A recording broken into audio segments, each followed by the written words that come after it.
Hello, everybody, and thank you so much for joining us here on Quick Five. I'm your host, Shay. And I'm your host, Jalal. And today on the Quick Five, we talking about who pays for the first date. Let's get into it. As always, we start the clock. We got 5. Go, Shay. All right, so who pays for the first date? I think that whoever initiates the date should be the one to pay. Now, before I get pushed back, let me explain. Well, first of all, we already know that females aren't out here just asking dudes on dates like that. So most likely it's going to be the guy that pays for the first date. But if you are in a situation where you are the bold one and you ask for a date, I do think that you should be the one to pay. I'm going to say this though. If I want to take you on a date. We go on a date and then I go to reach to pay for the date and you're like, no, it's cool. And I'm like, no, this is my date. Like, I got it. And you ask again, I ain't gonna offer twice. I'm gonna let you pay because I already said I got it. This is my date. So, but I do think that the person who extended the request should be the one that pays for the first date. But I don't oppose letting my date pay if he insists. What you think? I'm going to go with your scenario right there before I get my answer to my question. Now, I'm telling you right now, in that scenario, I'm not offering to pay. Because... y'all, you said, it was your date, you wanted to pay. Okay. So I'm not gonna, I'll leave a tip, but I'm not offering to pay. Why? Because you asked me. Now, if I ask you, I'm going to assume. Okay. No, if I ask the woman on a date, then I'm going to pay for that date. Okay. And I'm also not gonna let her lead the tip because this is my date. Okay. But I say that, but I have a rule too. I'm not gonna take you nowhere on a first date that I feel like is over the top. Okay. So we probably gonna go to Starbucks. We probably gonna hit a, maybe Applebee's or something like that. Okay. We not doing, ain't get no Olive Garden. You ain't get Okay, no first of all, Cheesecake Olive Garden Factory. is, okay, listen. Olive Garden is okay for the first date. You might first get off, Burger King.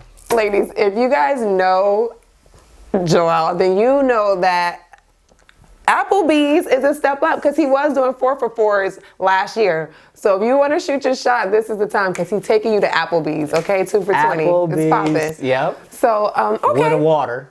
Okay, just ask for lemon and sugar and you good. Lemonade, boom, got you, ladies, got you.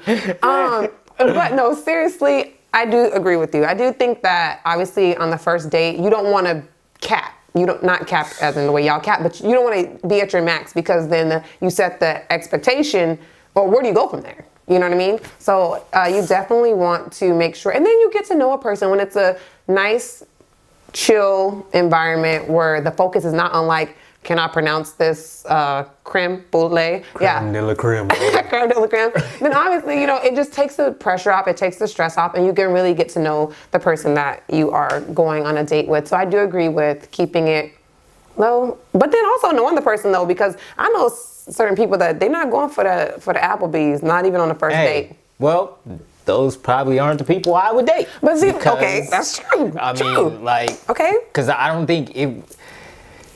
Long as, okay, maybe let's just say if you're vegan, because I'm vegan, like maybe it's not Applebee's, maybe it's somewhere where they have vegan food. Yeah. But that could be, food truck and we have a picnic in the park, whatever the case may be. Okay. But I just don't feel like, I don't even know if I like you yet. So why am I So she gotta eat low budget because you don't like her? Everybody likes to eat. So I'm not one of those people that just walk around taking every stranger I meet to dinner. Like, we're not doing that. Yeah, so I agree. Therefore, I need to, this is an exploration. I'm trying to figure out what it is and what it ain't. And I don't need to prove that I can afford some high cost meal to somebody I may never even want to see again. Like, I don't owe them to prove that to them.